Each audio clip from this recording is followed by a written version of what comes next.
साताऱ्यामध्ये आज शरद पवार पक्षाच्या वतीनं जन आक्रोश आंदोलनाचं आयोजन करण्यात आलं आहे। मी सध्या साताऱ्याच्या पोयनाका परिसरामध्ये आहे। तुम्ही पाहू शकता या ठिकाणी महिला त्याचबरोबर शेतकरी मंडळी मोठ्या प्रमाणावर आले आहे। या ठिकाणी महिलांच्या साहाय्याने एक अनोखं आंदोलन देखील करण्यात येताना आपल्याला पाहायला मिळते।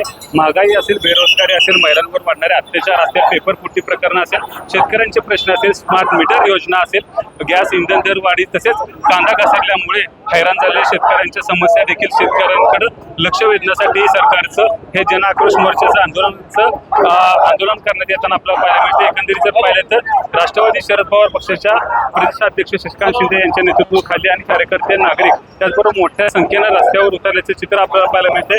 आता अन्याय सहन करणार नाही, सरकारला जाब विचारल्याशिवाय शांत बसणार नाही, असा आंदोलनात घोषणा देखील होताना आपल्याला पाहायला मिळतात। विविध प्रकारे या ठिकाणी आंदोलनाचा निषेध व्यक्त करताना आपल्याला महिला देखील पाहायला मिळतात। बैलगाडीच्या सहाय्यानं या ठिकाणी जे प्रदेशाध्यक्ष शशिकांत शिंदे असतील त्याचबरोबर राष्ट्रवादीचे कार्यकर्ते असतील ते मोठ्या संख्येनं रस्त्यावर उतरल्याचे चित्र पाहायला मिळते।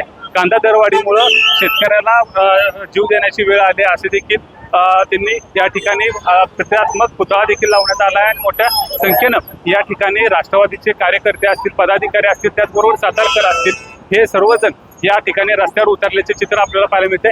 काही वेळापूर्वी रस्ता रोको देखील करण्यात आला। शशिकांत शिंदे असतील त्याचबरोबर पोलिसांमध्ये मोठी बाचाबाच देखील झाली, कार्यकर्ते आक्रमक झाल्याचे चित्र आपल्याला पाहायला मिळते। रस्त्यावर आता संपूर्ण या ठिकाणी राष्ट्रवादीचे पदाधिकारी आणि कार्यकर्ते उतरल्यामुळे संपूर्ण चित्र हे आक्रमक झाल्याचं आपल्याला पाहायला मिळतंय। कॅमेरामन ओंकारसह वैभव बोडके, एबीपी माझा, सातारा।